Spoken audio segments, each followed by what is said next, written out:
I just watched the interview between Piers Morgan and Mike Tyson. Sorry, deGrasse Tyson, and it was very entertaining. And not only was it entertaining, but I was able to get through it and enjoy it. Usually when I watch Piers Morgan, it's kind of difficult to watch him because he's very aggressive whenever he's speaking with somebody. Not only will he get into debate mode, he'll regressively bring up scenarios that have very little to do with the progress of the conversation, and they'll just viciously go in cycles logically. But what happens when you bring on a guest like Neil deGrasse Tyson, who is very meticulous and scrupulous of their vocabulary? Well, you get a lot of moments like you did in this interview. And we're going to go over it because I thought a lot of them were just absolutely hilarious, especially because Piers Morgan always tries to like bring it into debate mode, at least like twice. And then Neil deGrasse Tyson reminds him like, bro, we've already been over this. So let's go ahead and watch this, man. This is going to be a fun interview to dissect. Let's go ahead and start off where Piers Morgan creates this urgency about how we have to get off of Earth and move to Mars because the sun is going to become a red giant. Look, I've got massive respect for you. I also have a lot of respect for Musk. I also like the fact that he dares to dream very big. And I actually had the honor, actually, I would describe it, of spending a couple of hours with him down in France in the summer, where we got into the colonization of Mars and why he felt so passionately about it. And he said a few things. One, he said, we have to do this because at some stage, planet Earth is just not going to be a viable place anymore, was his belief. Secondly, that inevitably at some stage, planet Earth will be incinerated by the sun anyway. We don't know when that will happen, but one day it will happen. I'll get your response to that. We do know when it will happen, but yeah. When will it happen on that point? Oh, yeah, let me check my calendar. No, the sun will... Why are you laughing? Yeah, that's it. No, because it's not that it's funny, it's that it's in 5 billion years. Yes, Piers. It's going to take 5 billion years until the red giant phase occurs. The dinosaurs have only been extinct for what, like 66 million years now? Imagine this, okay? You have to multiply 66 million times 80 to even get to 5 billion. The dinosaurs, they feel like a long ass time ago, man. Rome feels like it was 2,000 years ago. That's a long time ago. Can you imagine? I can't even comprehend 5 billion.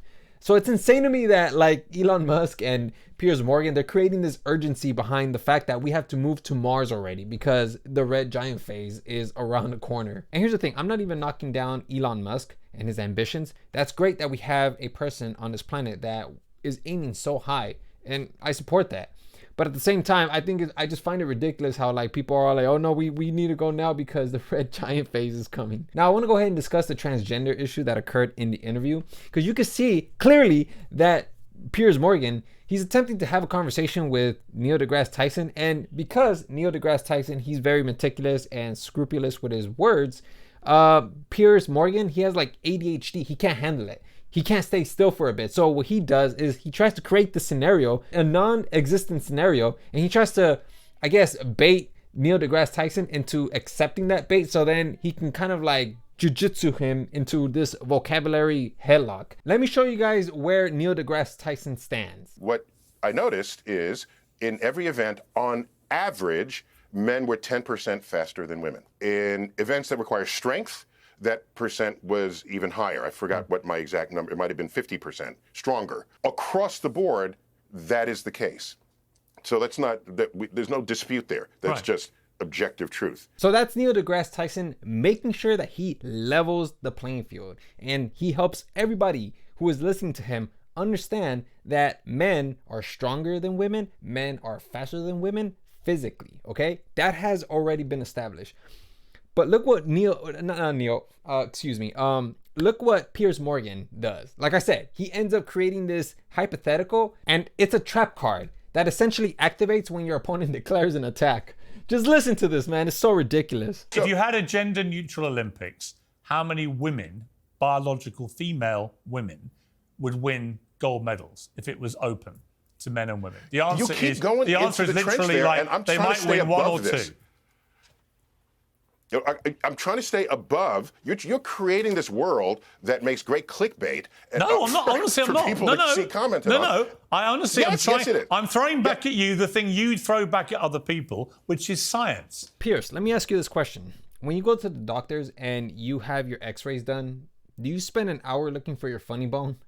What in the hell was that? Why would you ask a hypothetical that doesn't even align with the person's view of the world? Because Neil deGrasse Tyson has never thought of a scenario where there would be an Olympic game and then everybody is gender neutral. Now, I don't know that for sure, but based off of the way he's viewed the world in the past couple decades, it doesn't really seem like he's ever thought of a scenario in that fashion. Now, these next two scenarios are pretty hilarious because Piers, he comes off as like a wondrous boy who marvels at the sky and wonders what's out there in space. Piers, he asks Neil deGrasse Tyson, you know, if you can ask yourself a question that you would love to have answered, what question would that be? It sounds deep, but it's actually not. And it's so hilarious because after he asks that question, Piers, he says, man, the universe is so big, so many unanswered questions. And then you just look at the way Neil responds to that. But if you were asking yourself, right, what are the three things you, Neil deGrasse Tyson, would most want to have answered that really eat away at you? What would they be? The question that I asked wasn't as interesting as the next question I would ask now that I was standing on a new frontier and can see farther than I ever did before. So no longer do I say, these are the questions I want answered and that'll do it. I say, what are the questions I don't even yet know to ask? Those are the ones I dream about. I mean, that is fascinating, and also it makes complete sense because, I mean, the universe is a gigantic place, right? There must be so many unanswered things anyway. I mean, the question I always ask people... Damn, what a fucking asshole Neil deGrasse Tyson is, man. But I'm gonna be honest, man. I think that Neil deGrasse Tyson, he really doesn't know what he's up against. To me, Piers comes off as a subtle troll that tries to ask questions that can lead you to fall into a gotcha. And I feel like Neil deGrasse Tyson, I think he's pretty equipped to handle him, but still, you don't want to give that room to Piers Morgan. This is going to be the last segment of the interview, which it clearly demonstrates what I'm talking about when I say that Piers, like, he's so petty too. Like he'll ask like a question, and then Neil deGrasse Tyson, he gives a solid answer, and then at the end of it, he just gives him a jab like, yeah, that shit was terrible. But let me go ahead and show you guys the exchange that Piers and Neil deGrasse Tyson had, because Piers, he's like talking about God is the only answer to, like, you know, the Big Bang or whatever. And then Neil, he just pretty much just puts him in place. What was there before nothing? We don't know. Right. So here's my point. It's okay to not know. That's the whole point of science. No, but the whole point of science is go where you don't know the answer. That's why I believe in God, because there has to be a superior thing out there which can answer that question. The human brain cannot answer it because they can't, because nobody knows the answer. Therefore, there has to be, does there not, logically, a superior thing which can answer that question? Yeah, so that's not an invocation of logic. That's an invocation of what philosophers have historically called the God of the gaps. If you guys don't know what God of the gaps is, essentially it's a fallacious way of viewing the world where if science can't explain a certain phenomenon, then God must be behind it. And when Neil deGrasse Tyson explains this to Piers, he just ends up giving him a verbal jab. God is where science has yet to tread. Yeah. Then God is an ever-receding pocket of scientific ignorance. I want to end with just a funny thing. That's a great answer, by the way. It's terrible, but it's a great answer. I want to end, because the fact you are...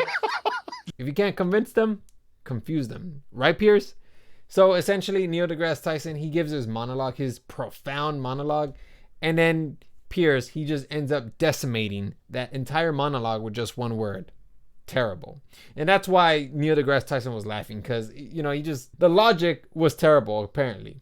But nonetheless, though, I highly encourage you guys to go check out the interview. You're not really going to learn much in terms of science because Piers, like I said, is just very regressive. It's very hard to progress the conversation when Piers is just trying to get you into gotchas. But yeah, man, highly encourage you guys to watch it. That's really all I have, you guys, and I'll see you guys next video.